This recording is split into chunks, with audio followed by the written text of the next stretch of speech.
স্বাগত জানাচ্ছি আমি ফিরোজ তোহা। শুরুতেই সংবাদ শিরোনাম জানিয়ে দেব এই মুহূর্তে হাতে পাওয়া সর্বশেষ গুরুত্বপূর্ণ আপডেট বাংলা সংবাদ। শুরুতেই জানাবো অবশেষে হাসপাতালে মায়ের পাশে তারেক রহমান।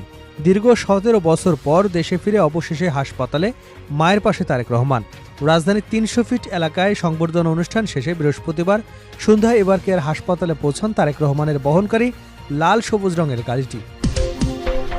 এবারে জানাবো হাদি হত্যাকাণ্ড খুনিকে পালানোর ব্যবস্থা করেন যুবলীগের তাইজুল। ইনকলাব মঞ্চের আহ্বায়ক শরীফ ওসমান হাদি হত্যার প্রধান আসামি ফয়সাল করিম মাসুদ এবং তার সহযোগী আলমগীর শেখকে ভারতে পালিয়ে যেতে সহায়তাকারী 2 ব্যক্তিকে শনাক্ত করেছে পুলিশ। তাদের একজনকে ঢাকা মহানগর গোয়েন্দা পুলিশ গ্রেপ্তার করেছে। গ্রেপ্তারকৃত ব্যক্তি যুবলীগ নেতার ভগ্নিপতি আমিনুল ইসলাম। এদিকে প্রত্যাশিত বাংলাদেশ গড়তে আল্লাহর কাছে সাহায্য চাইলেন তারেক রহমান। প্রত্যাশিত বাংলাদেশ গড়তে সৃষ্টিকর্তা আল্লাহর কাছে সাহায্য কামনা করেছেন বিএনপির ভারপ্রাপ্ত চেয়ারম্যান তারেক রহমান। জানিয়ে দেব তারেক রহমানের ফেরা বাংলাদেশের সবচেয়ে বড় রাজনৈতিক মুহূর্তগুলোর একটি কুলেগম্যান। বিএনপির ভারপ্রাপ্ত চেয়ারম্যান তারেক রহমান দীর্ঘ 17 বছর পর দেশে ফেরার বিষয়ে যুক্তরাষ্ট্রের ওয়াশিংটন ভিত্তিক উইলসন সেন্টারের সাউথ এশিয়া ইনস্টিটিউটের পরিচালক মাইকেল কুলেগম্যান বলেছেন, তারেক রহমান সম্ভবত বাংলাদেশের পরবর্তী প্রধানমন্ত্রী। তিনি 17 বছর নির্বাসিত থাকার পর দেশে ফিরেছেন। জানিয়ে দেব তারেক রহমানের ফেরা গণতান্ত্রিক প্রক্রিয়াকে সংহত করবে জিএম কাদের। বিএনপির ভারপ্রাপ্ত চেয়ারম্যান তারেক রহমানের স্বদেশ প্রত্যাবর্তনকে স্বাগত জানিয়েছেন জাতীয় পার্টির চেয়ারম্যান জিএম কাদের। এবং সর্বশেষ জানাবো আন্তর্জাতিক সংবাদ। ইউক্রেনের আরও এক বিশাল এলাকা দখলে নিল রাশিয়া।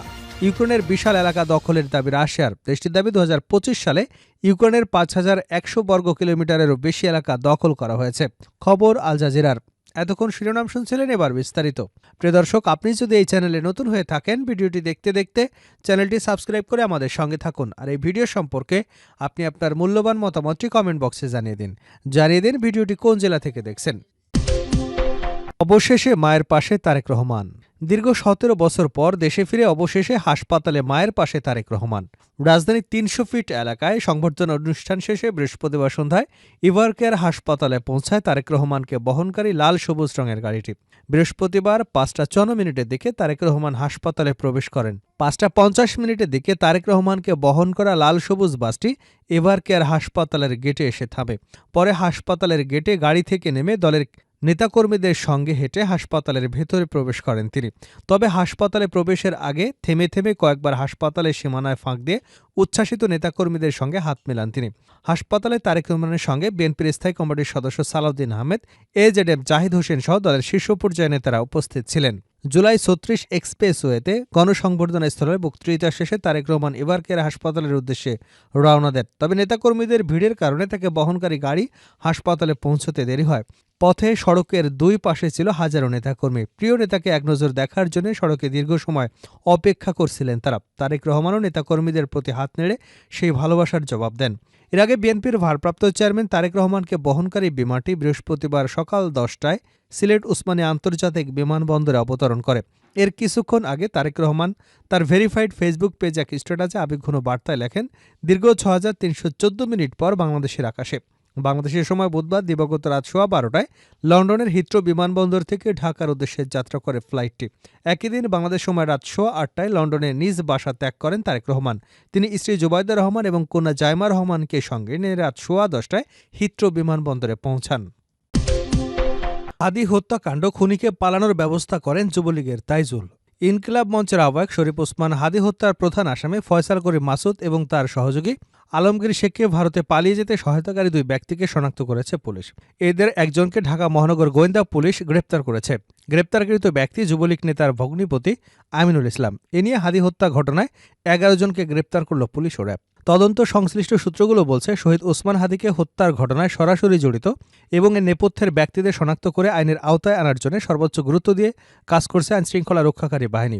এর মধ্যে শুটার ফয়সাল এবং তাকে বহনকারী মোটরসাইকেল চালক আলমগীরকে সীমান্তে পার করবার ব্যবস্থা কে বা কারা করেছে সে তথ্যও পাওয়া গেছে। পুলিশ বলছে, এক্ষেত্রে গুরুত্বপূর্ণ ভূমিকা রেখেছেন ঢাকা মহানগর উত্তর যুবলীগের সাংগঠনিক সম্পাদক ও মিরপুর এলাকার সাবেক ওয়ার্ড কাউন্সিলর তাইজুল ইসলাম চৌধুরী। তাকে সহযোগিতা করেছে তার ভগ্নিপতি আমিনুল ইসলাম। স্থানীয় সূত্র জানায়, ঢাকা উত্তর সিটির ৬ নম্বর ওয়ার্ডের সাবেক কাউন্সিলর তাইজুল মিরপুর এলাকার সাবেক সংসদ সদস্য ইলিয়াস মোল্লার ঘনিষ্ঠ ছিলেন।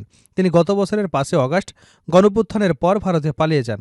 হাদি হত্যা মামলার আসামি বা গুলিবর্ষণকারী হিসেবে চিহ্নিত ফয়সাল ছাত্রলীগের সাবেক কেন্দ্রীয় নেতা এবং তার সহযোগী আলমগীর আদাবর থানা যুবলীগ কর্মী। এখন পর্যন্ত তদন্তে প্রাপ্ত তথ্য হচ্ছে, ফয়সাল এবং আলমগীর ঘটনা ঘটিয়ে ওই রাতেই ময়মনসিংহের হালুয়াঘাট সীমান্ত দিয়ে ভারতে পালিয়ে যায়। সীমান্ত পার হওয়ার জন্য আগে থেকে প্রস্তুতি নিয়ে রাখা হয়েছিল, আর সেটা করেছিল যুবলীগ নেতা তাইজুল।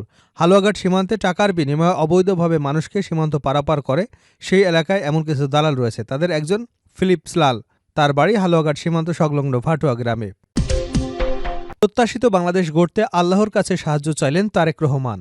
প্রত্যাশিত বাংলাদেশ গড়তে সৃষ্টিকর্তা আল্লাহর কাছে সাহায্য কামনা করেছেন বিএনপির ভারপ্রাপ্ত চেয়ারম্যান তারেক রহমান।